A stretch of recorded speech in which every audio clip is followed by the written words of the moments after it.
चलते हैं अपने सहयोगी अभिषेक गुप्ता के पास, जो वेयर हाउस से जुड़े कई रोचक आंकड़े आपके लिए लेकर आए हैं। Thank you Anjali. Warehousing industry जो है वो देश में काफ़ी अच्छे लेवल पे ग्रो कर रही है, खास तौर पर ई कॉमर्स और क्विक कॉमर्स जो प्लेटफॉर्म है उनके आने के बाद। तो अगर आप भी इस ग्रोइंग इंडस्ट्री का फ़ायदा उठाना चाहते हैं वेयर हाउस बनाने के साथ ही, तो आपको ये जानना पहले ज़रूरी है कि ऐसे कौन से मानक है या फिर ऐसे कौन से किस हिसाब से आप उसको कैलकुलेट कर सकते हैं, कितनी लागत उसमें आएगी और कैसे आप उसमें कमाई कर सकते हैं। तो एक एक करके कुछ कैलकुलेशंस के लिहाज से आपको हम समझाने की कोशिश करते हैं कि कितनी लागत और कितनी कमाई आप इससे कर सकते हैं।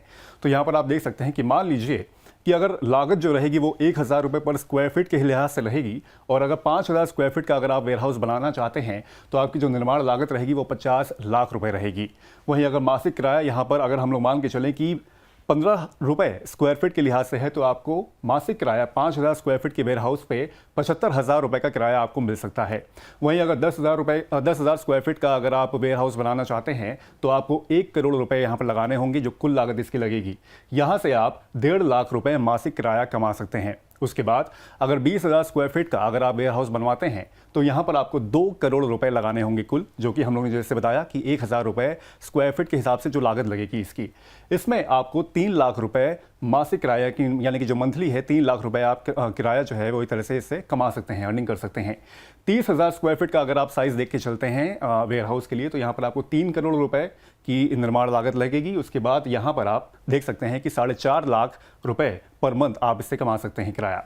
वहीं 40,000 स्क्वायर फीट की अगर बात करें तो 4 करोड़ रुपए का आपका यहाँ पर निर्माण जो कंस्ट्रक्शन कॉस्ट लगेगी वो 4 करोड़ रुपए की लगेगी, और यहाँ से आप 6 लाख रुपए किराया कमा सकते हैं।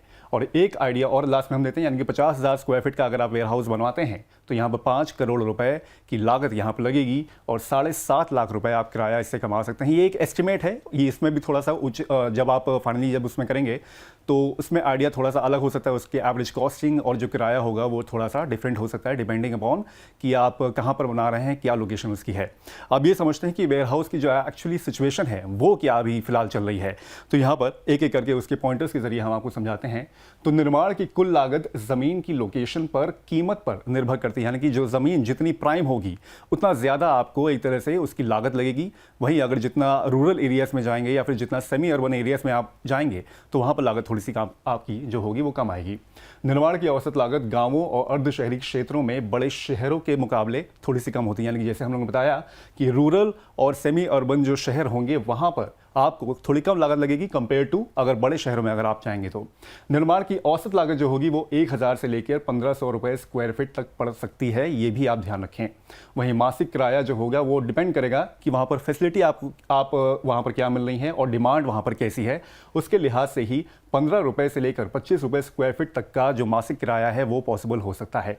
और लास्ट में आप देख सकते हैं कि 2025 के अंत तक ग्रामीण वेयर हाउसिंग मार्केट जो है वो 1.5 लाख करोड़ रुपए होने का अनुमान है, यानी कि जो ग्रामीण इलाकों में जो वेयर हाउसिंग बनेंगे उसका जो मार्केट होगा वो बहुत तेज़ी से बढ़ेगा और 1.5 लाख करोड़ रुपए तक इसका जो साइज़ है वो बढ़ने वाला है। तो ये है कुल मिला के वेयर हाउसिंग की पूरी एक तरह से जो आंकड़े हम लोगों ने पेश किए, और लास्ट में जो बताया कि अभी स्टेटस क्या चल रहा है जब आप जाएंगे वेयर हाउस बनवाने के लिए, तो उसमें आपको क्या क्या चीज़ों का ध्यान रखना है, ये सब यहाँ पर आपको एक एक करके हम लोगों ने समझाया है। Over to you Anjali. बहुत शुक्रिया अभिषेक, आपने बहुत ही बेहतरीन तरीके से ये बता दिया कि वेयर हाउस की आज के समय में क्या सिचुएशन है, क्या स्थिति है, इन्वेस्ट अगर आप करना चाहते हैं तो कितना फ़ायदा इससे हो सकता है। इसके अलावा आप अपने सवाल पूछना चाहते हैं इससे जुड़े हुए तो आप अपने सवाल पूछ सकते हैं। आपको पूछना कैसे है वो जान लीजिए। देखिए, आपको प्रॉप लिखना है, चूँकि प्रॉपर्टी का ये शॉर्ट फॉर्म है प्रॉप, और उसके बाद आप जो नंबर फ्लैश हो रहा है उस पर आप व्हाट्सएप कर सकते हैं। यूट्यूब के ज़रिए, फेसबुक के ज़रिए और एक्स हैंडल के ज़रिए भी आप अपने सवाल पूछ सकते हैं। आपके सवालों को हम अपने प्रोग्राम में शामिल करेंगे। तो एक बार फिर से गेस्ट के पास लौटते हैं। सर, हम बात कर रहे थे और आपने भी जिक्र किया कुछ रिस्क फैक्टर भी इसमें होते हैं।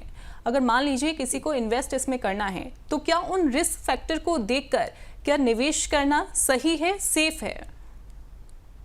जी, मैं बोला कि हर एक बिजनेस में आपको आज म्यूचुअल फंड है, चाहे स्टॉक मार्केट है या रियल एस्टेट है, आपको पता है कि रिस्क पहले देखा जाता है, क्योंकि इन्वेस्टमेंट जब हम करते हैं तो ये रिस्क प्राइम होता है। तो जैसे मैंने बताया पहले, लोकेशन है, लोकेशन रिस्क हमने देखा है बहुत सारे वेयर हाउसेस अंडर यूटिलाइज होकर रह जाती है, क्योंकि आपकी बड़ी इन्वेस्टमेंट होती है। अगर आपने प्रॉपर लोकेशन सिलेक्ट नहीं किया तो कल को प्रॉब्लम हो सकता है। दूसरी रिस्क जो है कंप्लायंस रिस्क है। आप कहीं पे भी आप ले रहे हैं तो प्रॉपर आपको एनओसी की जरूरत होती है, जैसे फायर की एनओसी है, आपकी लैंड की परमिशन है, एनए करने में लैंड को नॉन एग्रीकल्चरल लैंड में कन्वर्ट करने की परमिशन, ये सारे जो बेसिक्स कंप्लायंस है इसको आपको करना पड़ेगा। अदरवाइज अगर आप कंस्ट्रक्शन कर दिया तो कल को अगर आप यूज नहीं कर पाएंगे या गवर्नमेंट की कुछ रेस्ट्रिक्शन आ जाएगी तो आपकी प्रॉब्लम हो सकती है। तीसरी जो मैंने आपको बताया कि कभी भी आप वेयरहाउस कर रहे हैं तो जनरली आप ट्राई करिए कि अगर आपकी पॉसिबिलिटी है और आपके पास जमीन है या आप जमीन खरीद पा रहे हैं तो इधर आप इंडस्ट्रियल एरिया के पास, रोड की नजदीक या रेलवे रैक पॉइंट के नजदीक करें तो तो आपको ज्यादा माइलेज मिलेगी, क्योंकि वो कस्टमर और कंज्यूमर पॉइंट से वो पास होती है, लॉजिस्टिक्स कॉस्ट बचती है, तो पहला प्रेफरेंस वही होता है।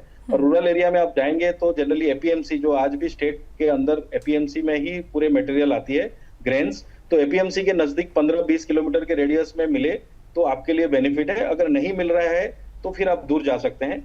तो ये तीसरा चीज है। तो आप गवर्नमेंट की जितना भी कंप्लायंस है आपके वेयरहाउस की, उसको भी आपको देखना पड़ेगा।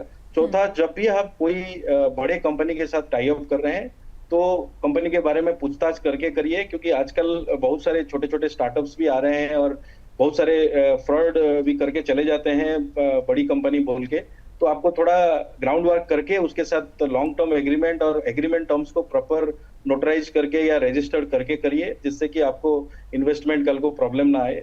और आपको जैसे मैंने बताया, इसकी रेंट पक्का करना बहुत जरूरी है, इसकी लॉक इन पीरियड पक्का करना बहुत जरूरी है, क्योंकि एग्रीमेंट वो कर लेंगे 10 साल 11 साल का, बट उसमें आपको लॉक इन नहीं देंगे तो बीच में आपको छोड़ के जा सकते हैं, तो आप लीगली फाइट नहीं कर पाएंगे।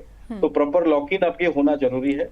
और आपको जो एस्केलेशन है, जो आपको रेंट जो बढ़ाना है हर साल 5 से 7% जो बढ़ाना है, वो प्रॉपरली डॉक्यूमेंटेड होना बहुत जरूरी है।